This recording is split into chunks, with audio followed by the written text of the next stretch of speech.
প্রচলিত আছে Lionel Messi নাকি হেড হতে গোল করতে পারেন না। তবে এবার সেই সমালোচকদের মুখেই ঝামা ঘষে দিলেন মেসি।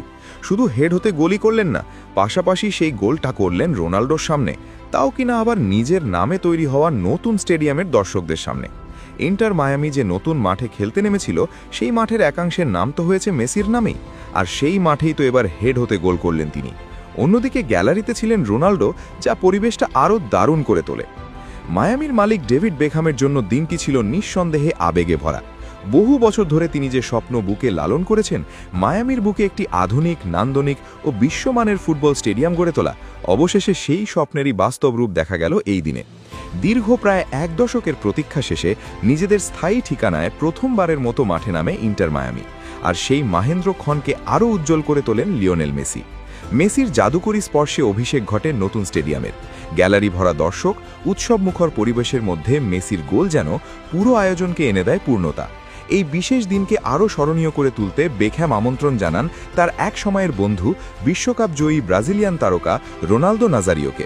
তিনিও এখন একজন ক্লাব মালিক হিসেবে ফুটবলের আরেক গুরুত্বপূর্ণ মুখ। দুই কিংবদন্তির উপস্থিতি, মেসির আলো ছড়ানো পারফরম্যান্স এবং নতুন স্টেডিয়াম, সব কিছু ছিল অসাধারণ। শুধু মায়ামি পারেনি 3 পয়েন্ট নিয়ে মাঠ ছাড়তে। দুবার পিছিয়ে পড়ে যে 1 পয়েন্ট নিয়ে ফিরতে পেরেছে, সেটাও মেসি ও সুয়ারেজের কল্যাণে। ম্যাচটা শুরু হতেই অস্টিনের আচমকা গোলে একটু থমকে গিয়েছিল মায়ামি। গ্যালারিতেও নেমে এসেছিল মুহূর্তের নীরবতা। 6 মিনিটে স্কোর শিটে নিজের নাম তোলেন বিরো। তবে সেই চিত্র বেশিক্ষণ থাকেনি। মাত্র 4 মিনিট পর লিওনেল মেসির দুর্দান্ত এক গোলে দ্রুতই ম্যাচে ফেরে দল, আর সঙ্গে সঙ্গেই ম্যাচে ফিরে আসে মায়ামি। ক্যারিয়ারের 903তম এই গোলটিও যেন ঠিক সময়েই এলো, দলকে খেলায় ফিরিয়ে আনলো।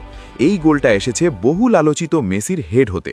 এরপর পুরো ম্যাচ জুড়ে আক্রমণ আর বল দখলে বেশ এগিয়ে ছিল মায়ামি, তবু শেষ হাসিটা আর হাসা হলো না। 2-2 সমতায় শেষ হয় লড়াই। দলের দ্বিতীয় গোলটি করেন অভিজ্ঞ লুইস সুয়ারেজ। 53 মিনিটে আরেকটিবার পিছিয়ে পড়লেও 81 মিনিটে সুয়ারেজের গোল তাদেরকে আবার সমতায় ফেরায়।